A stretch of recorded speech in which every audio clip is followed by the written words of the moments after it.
तो देखिए, चुनाव के संदर्भ में मैं आपसे बातें करने आई हूँ। अब यहाँ आपकी सांसद मेरी माता जी हैं, 20 सालों से आपकी सांसद रही हैं। यहाँ पे तमाम ऐसे बड़े बड़े विकास के कार्य उन्होंने कराए उनके इस कार्यकाल में। और इंदिरा जी के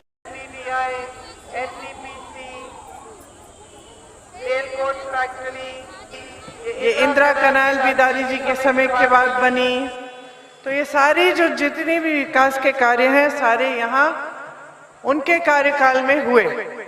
तो आपने जो यहाँ से एक राजनीति शुरू की और जो यहाँ की राजनीतिक परंपरा, यहाँ की राजनीतिक सभ्यता रही, उसी ने एक तरह से देश को राजनीति का दिशा दिखाई।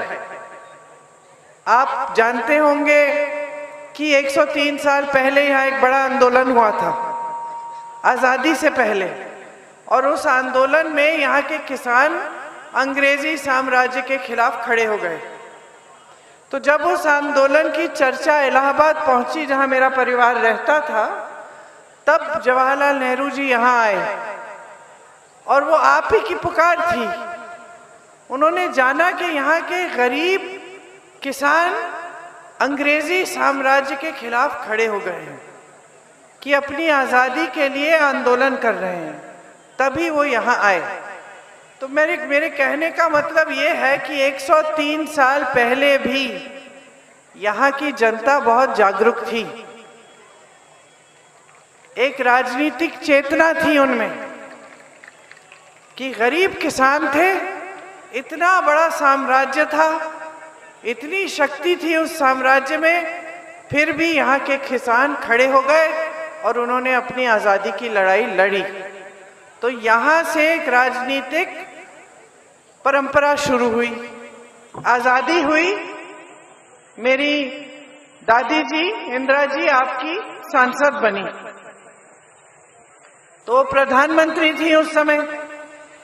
तो जब प्रधानमंत्री थी और आपकी सांसद थी, तो ऐसा भी हुआ कि आपको उनकी एक नीति पसंद नहीं आई, आपको लगा कि ये नीति नुकसानदायक है, आपने चुनाव हरा दिया। इंदिरा जी जैसी महान हस्ती को आपने चुनाव हराया, क्योंकि आपने कहा कि ये जो इनकी नीति है ये हमारे लिए नुकसानदायक है, हमें पसंद नहीं है। तो इंदिरा जी ने आत्मचिंतन किया, ये सोचा कि अगर रायबरेली की जनता मुझे नकार रही है तो मेरे से कुछ गलती हो गई होगी। आत्मचिंतन किया, उसके बाद गलती दुरुस्त की और फिर आपके सामने आई, फिर आपने उनको जिताया। तो ये आपकी जो परंपरा रही है, बहुत मजबूत लोकतांत्रिक परंपरा, कि जनता की आवाज हमेशा यहां से उठी है।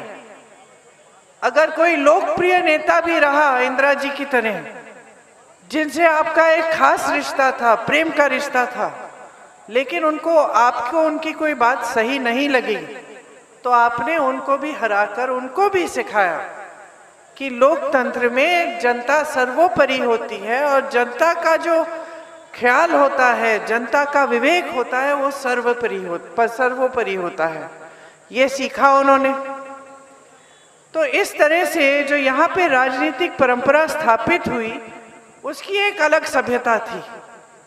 उसमें जो नेता था वो जनता के प्रति जवाबदेह होता था, चाहे वो प्रधानमंत्री हो, कोई भी हो, यहाँ आकर आपके सेवक बन के आते थे, श्रद्धा से आते थे और आपकी सेवा करते थे।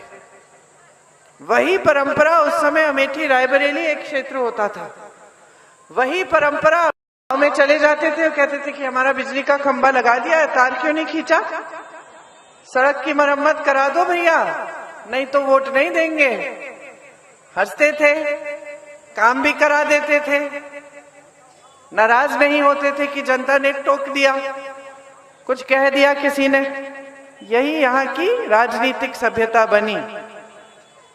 तो चाहे बड़े से बड़े नेता थे, वो यहाँ आपके बीच आते थे, गांव-गांव जाते थे, आपकी समस्याओं को सुनते थे, समझते थे और विकास का काम कराते थे। और जो सरकारें आई वो आपके लिए थी। अब आज देश में क्या परंपरा है, हाँ, घटिया परंपरा है। कैसी बताओ? माइक है दूसरा दो, इसमें बोलो, सब सुनेंगे।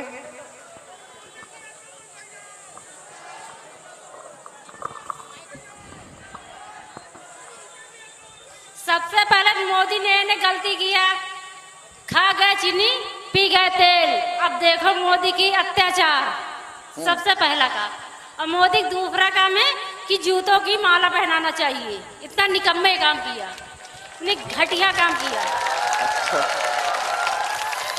सारे तो देखिए आज जो राजनीति देश में हावी है, जिनके बड़े बड़े नेता मोदी जी की तरह आपके सामने आते हैं, और जो जैसे जिनके यहाँ के जो हमारे प्रत्याशी हैं, जो आपसे ये मांग कर रहे हैं कि आप उनको सांसद बनाएं, उनकी एक एकदम अलग विचारधारा है और अलग राजनीतिक सभ्यता है। आज के प्रधानमंत्री, बैठ जाओ, अब मैं लंबा बोलूंगी, कान पक जाएंगे सुनते सुनते। देश के प्रधानमंत्री जो हैं, उनकी क्या राजनीतिक सभ्यता है मैं बताऊं? कहां दिखते हैं आपको? टीवी पे दिखते हैं? टीवी पे देखा है? बड़े बड़े मंचों पे दिखते हैं? ऐसे छोटे मंच पे आएंगे कभी? नहीं आएंगे। आपके बीच आएंगे? नहीं आएंगे। बड़े बड़े मंचों पे दिखते हैं, बड़े बड़े महलों, बड़े बड़े इवेंटों में दिखते हैं, साफ सुथरे लगते हैं हमसे हमेशा। देखा है, सफेद कुर्ता होता है एकदम, या कोई और रंग का, लेकिन होता साफ सुथरा है। उस पे एक दाग देखा है कभी धूल का? नहीं होता। माथे पे एक शिकन नहीं है। इतना चमकते हैं बहने कि हमें भी पता करना चाहिए कि क्या लगाते हैं चेहरे पे चमकने के लिए। वो कभी गरीबों के बीच नहीं दिखते। सांसद है वाराणसी के, एक बार किसी गांव के अंदर किसी के घर में नहीं गए हैं, एक बार किसी किसान से नहीं पूछा है कि तुम्हारे हाल चाल क्या है, कैसे जी रहे हो, कमाई हो रही है कि नहीं हो रही है। एक बार नहीं पूछा है, एक बार नहीं पूछा। और उनके एक सलाहकार ने भी मुझे लगता है उनको कुछ नहीं बताया है। क्योंकि आज जो इस देश की जनता देख रही है, जो उसकी सच्चाई है, वो मोदी जी के किसी भी भाषण में प्रकट नहीं हो रही है। मोदी चीजें खरीदने जाती हो, कितनी खरीद के लाती हो घर? 5 चीजें मन में रखती हो तो 2 लाती हो, 3 चीजें छोड़ देती हो। सच बात है कि नहीं? सोचती हो कि चलो बाद में ले लेंगे, इतनी जरूरी नहीं है, अभी नहीं लेंगे, है कि नहीं? महंगाई की इतनी मार है, दाल महंगी है, सब्जी महंगी है, फल महंगा है, आटा महंगा है, चीनी महंगी है, सब कुछ महंगा है। ये मोदी जी की सरकार की देन है ये महंगाई। आज नौजवान, आप इसको शिक्षित करते हो। देखिए वो जमाना चले गया है कि बच्चे, है कि नहीं, बच्चे को, बच्ची को भी, सबको सबसे पहले, जितना भी गरीब परिवार हो, कितने भी दूर दराज इलाके के गांव में कितना भी परिवार, गरीब परिवार हो, आज के मजदूर बाप होगा, लेकिन वो मजदूर मेहनत करेगा, खून पसीना बहाएगा, अपने बच्चे को पढ़ाएगा। ये सच है कि नहीं है? सच है, सच्चाई है। तो आप अपने बच्चों को मेहनत से पढ़ाते हैं। हो गया, अगर परीक्षा कर ली, पास भी हो, निकल गई सूची, फिर सारे बच्चे, यूपी में कितने नौजवान हैं जो 3-4 बजे गांव में सुबह उठकर वर्जिश करते हैं, दौड़ लगाते हैं। किस लिए? सेना में भर्ती होने के लिए। क्योंकि वो सोचते हैं कि हम सेना में भर्ती होंगे, हमारा जीवन सुरक्षित होगा, माँ बाप का देखभाल होगा, और फिर ये भी भावना होती है कि देश के लिए हम कुछ करेंगे, देश की रक्षा करेंगे। उसको क्या मिलता है मोदी जी की सरकार से? उसको अग्निवीर मिलता है। आपको पेपर लीक मिलता है, उसको अग्निवीर मिलता है। मोदी जी की सरकार कहती है हम नई स्कीम लाए हैं आपके लिए, 4 साल के लिए भर्ती हो जाओ, 5वें साल वापस आ जाओ, फिर से नौकरी ढूंढो। और तुम शहीद हो गए इस देश की रक्षा करते करते तो शहीद का दर्जा भी, लोग बेरोजगार हैं इस देश में, शिक्षित नौजवान हैं क्योंकि आप सबने मेहनत करके शिक्षित किया है, लेकिन बेरोजगार हैं। बीएससी पास है, बीटेक पास है, आगे अंधेरा दिख रहा है, भविष्य में कुछ नहीं दिख रहा। आज देश में 35 सालों में सबसे ज्यादा बेरोजगारी आज है। ये है मोदी जी का राज, मोदी जी का तोहफा आपके लिए। किसान खेती से कमा नहीं पा रहा है, ऊपर से टैक्स दे रहा है हर सामान के लिए, जीएसटी लग रही है, खेतों में नुकसान होता है, भुगतान नहीं मिलता, कर्ज लेता है, कर्ज उठाता है अपने बच्चे को शिक्षित करने के लिए, बेटी की शादी होती है, कर नहीं पाता बगैर कर्ज उठाए। क्या मिलता है उसको? मोदी जी कर्ज माफ करते हैं, बड़े बड़े खरबपतियों के 16 लाख करोड़ माफ करते हैं, देश के किसान का 1 रुपया माफ नहीं करते। ये हालात हैं देश के, आज ये सच्चाई है देश की। आप टीवी चलाएंगे, क्या दिखेगा? वाह वाह सुनहरे सपने। आप टीवी चलाएंगे, आपको ये बताया जाएगा कि 70 सालों में जो कांग्रेस पार्टी में नहीं किया वो 10 सालों में मोदी जी ने कर डाला है। आपको बताएंगे कि देश इतना विकसित हो गया है, इतनी खुशहाली है कि पूछिए मत। लोग खुश हैं, किसान खुश है, उसको जनधन योजना मिल रही है, महिलाएं खुश है, उनको 5 किलो राशन मिल रहा है। यही सब बातें सुनने को मिलेंगी और देखने को मिलेंगी। सही है, लेकिन सच्चाई क्या है? सच्चाई ये है कि 5 किलो राशन में आपका पेट नहीं भर रहा है। सच्चाई ये है कि किसी नौजवान को बोलो कि 5 किलो राशन चाहिए, तुम बताओ 5 किलो राशन दूंगी या रोजगार दूंगी, कौन सा चुनोगे? कौन सा चुनोगे? क्यों? क्योंकि रोजगार से तुम्हारा भविष्य बनेगा, रोजगार से तुम्हें आत्मसम्मान मिलेगा, रोजगार से तुम कमा पाओगे अपने परिवार के लिए। 5 किलो राशन जैसे ही खत्म होगा, फिर से कतार में खड़ी हो जाओ, फिर से निर्भर हो जाओ सरकार पे। चेपते हैं कि नहीं? हाँ देखिए हंस रही हो। लेकिन वो कानून तो कांग्रेस पार्टी लाई थी, वो भोजन का अधिकार का कानून था, उसके तहत कोई, छत्तीसगढ़ में कांग्रेस की सरकार थी, 35 किलो राशन दे रहे थे हम, 5 किलो नहीं 35 किलो दे रहे थे। मोदी जी की ये भाजपा की सरकार फिर से, ये आपका अधिकार है, लेकिन भाई राशन के साथ साथ कोई और नीति भी तो बनाओ, रोजगार दिलवाओ, खेती किसानी इसमें इतनी मेहनत हो रही है, वहां से कमाई के साधन दो, मजदूरों के लिए कुछ नीति बनाओ, मिडिल क्लास के लिए नीति बनाओ।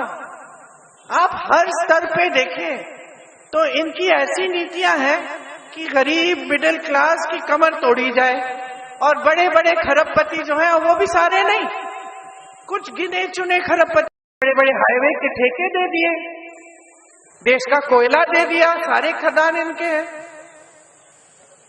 तो देश की सारी संपत्ति इनको दे दी और देश के किसान और गरीब के लिए कुछ नहीं। ये तो सही बात है। आवारा पशु खेत चरते हैं रात को, क्या करते हो रात को? अब यही आवारा पशु की समस्या छत्तीसगढ़ में थी। हमारी सरकार ने क्या किया? स्वयं सेवा समूह जानती हैं, जो दूध मिलता, महिलाओं को रोजगार मिले, तो गोबर खरीदने की बात जब जनता ने सुनी तो उन्होंने सोचा फिर हमारा क्या नुकसान है, हम रखे ही लेते 1-2 जानवर, उससे हमारी आमदनी बन जाए। तो ये समस्या हल हो गई। अब आप कितने सालों से जूझ रहे हैं? 8-9 साल तो हो गए मेरे ही देखते देखते, है ना, 10 साल हो गए। जब से मोदी जी योगी जी आए तब से आवारा पशु भी आ गए। आपकी समस्या तो बढ़ती चली गई, है ना, सब बड़ी समस्या है। खेती से रोजगार भी नहीं बन, बड़ी समस्या है, और इन समस्याओं का हल करना सरकार का कर्तव्य होता है। राजस्थान में हमारी सरकार थी, हम एक स्कीम लाए जिससे 25 लाख का स्वास्थ्य बीमा आपको मिल रहा था। मतलब 25 लाख रुपए में जितनी भी स्वास्थ्य सुविधाएं थी वो मुफ्त थी। अगर आपको एक बड़ा ऑपरेशन करना पड़ता था या कैंसर का इलाज करना था तो 25 लाख तक आपको एक पैसा नहीं देना पड़ता था, सरकार भर रही थी। ये कांग्रेस ने नीति बनाई राजस्थान में। अब भाजपा की सरकार आई है, उस 25 लाख को कम करके 5 लाख कर दिया। तो हम जो नीतियां बनाते हैं आपके लिए बनाते हैं, यही हमारी सभ्यता, हमारी परंपरा रही है। अगर हमारी केंद्र में सरकार आएगी तो हम कुछ गारंटी लाए हैं। गारंटी क्या है? वही नीतियां हैं जो हम कह रहे हैं कि गारंटी के तौर पर हम इनको पूरा करके आपको देंगे। सबसे पहली ये है कि जो स्नातक पास बच्चे हैं उनके लिए 1 लाख रुपए सालाना की पहली जो नौकरी है वो सरकार देगी।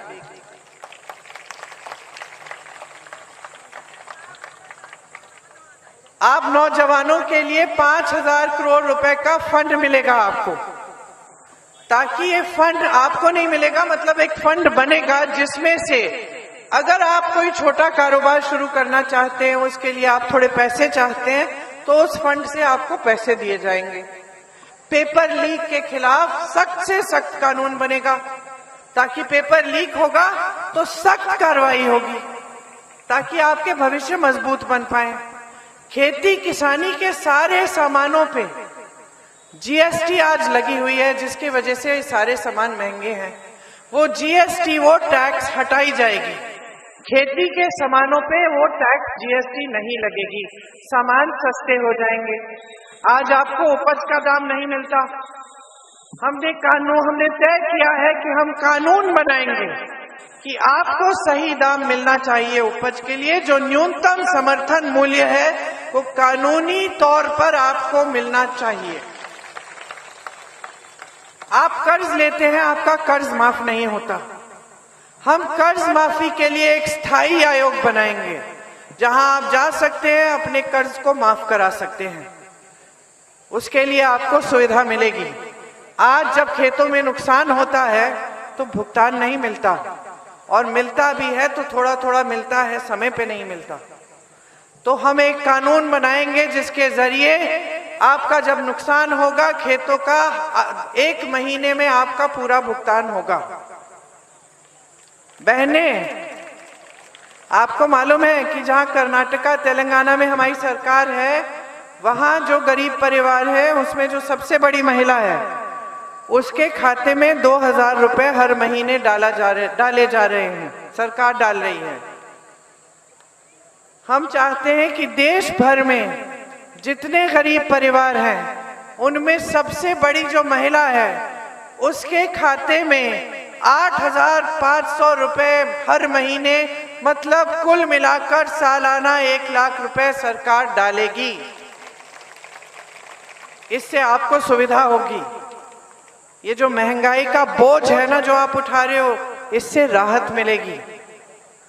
आशा बहुएं, आंगनवाड़ी की बहनें और मिड डे मील की जो बहनें हैं, उनके लिए हमने कहा है कि हम जो केंद्र से राशि भेजते हैं उसका दुगना भेजेंगे, ताकि आपके मानदेय बढ़ जाएंगे। सरकारी नौकरियों में 50% की भागीदारी आपकी होगी, मतलब कि जो पहले के आरक्षण हैं, ओबीसी, एससी, जितने भी आरक्षण हैं वो रहेंगे, लेकिन उनमें ओबीसी महिलाओं को, एससी महिलाओं को उन आरक्षण के तहत आधे सरकारी नौकरियां, आधी नौकरियां महिलाओं को मिलेंगी। ये हमने तय किया है। आज श्रमिक का शोषण होता है। हम तय कर रहे हैं कि जहां भी आप मजदूरी करें, पूरे देश भर में न्यूनतम मजदूरी 400 रुपए की होगी। और हम शहरी मनरेगा लाएंगे। जिस तरह से गांव में आपको मनरेगा से 100 दिन की मजदूरी मिलती है, उस तरह से शहरों में भी हम लाएंगे। तो ये सब चीजें हैं जो हम आपके लिए करना चाहते हैं।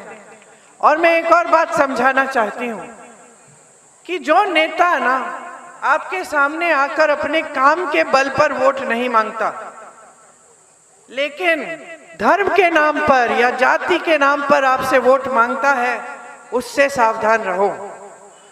आज देश के प्रधानमंत्री इतने बड़े पद पर आसीन हैं, लेकिन अपने काम नहीं गिनाते। आपको ये नहीं कहते कि 10 सालों के राज में उन्होंने आपके लिए क्या किया। के लिए कभी कहेंगे कि कांग्रेस से सावधान रहो।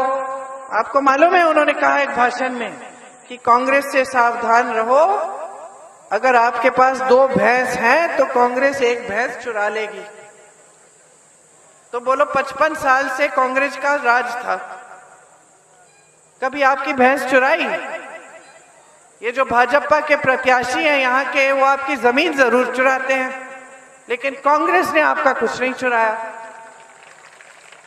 कांग्रेस ने हमेशा आपको मजबूत करने का काम किया। पंचायती राज राय प्रधानों को मजबूत करने के लिए ये आपके प्रत्याशी भाजपा वाले क्या करते हैं?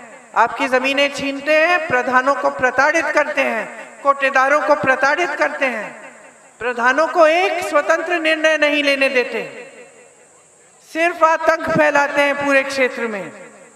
तो चाहे मोदी जी हो, चाहे उनके प्रत्याशी हो यहाँ के, उनकी राजनीतिक सभ्यता ये नहीं है कि आपके प्रति कोई जवाबदेही होनी चाहिए कि आपकी के सेवक हैं।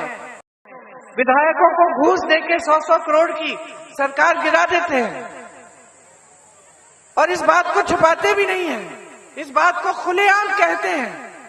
और इस देश की मीडिया, इस देश के टीवी के चैनल कहते हैं मोदी जी तो मुमकिन है, आपने सरकार लोकतांत्रिक तरीकों से चुनी और सरकार खड़ी की और मोदी जी ने पैसे खिलाकर घूस देके उसको बदल दिया। ये सच्चाई है आज। तो आप इन चीजों को समझिए, अपने जीवन में जो दिख रहा है उसके आधार पर अपना वोट दीजिए।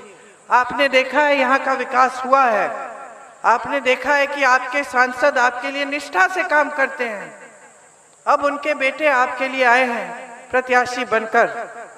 राहुल जी ने खूब लंबी यात्रा की, पैदल कन्याकुमारी से कश्मीर चले, 4000 किलोमीटर चले, सिर्फ आपकी बात सुनने के लिए, सिर्फ क्योंकि उनके दिल में आपके लिए श्रद्धा है। आप उनको विजयी बनाएंगे।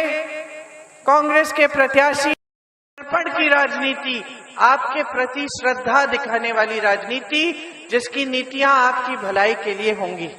तो आपने बड़ी ध्यान से मेरी बातें सुनी। ये देखो, ये बड़े समय से बेचारी खड़ी हैं। ये देखो, तीसरे बटन पे आपको दबाना है, ये पंजे के सामने, इसमें आवाज आएगी एक, जब आप बटन दबाओगे आवाज की सुनो पूरी तरह से। उसके बाद एक पर्चा निकलेगा, पर्चे पे भी पंजा होना चाहिए। अगर आपने पंजा दबाया और पर्चे पे कुछ और है तो आप कांग्रेस के कार्यकर्ताओं को जरूर बताओ, बूथ के बाहर खड़े रहते हैं, और बताओ कि हमने तो पंजा दबाया लेकिन वो पर्चा कोई और आया है। ठीक है? तो ध्यान से आपने बातें सुनी है, आपको बहुत बहुत धन्यवाद। मेरी बातें याद रखना, 20 तारीख को पोलिंग है, भारी बहुमत से जिताना। जय हिंद।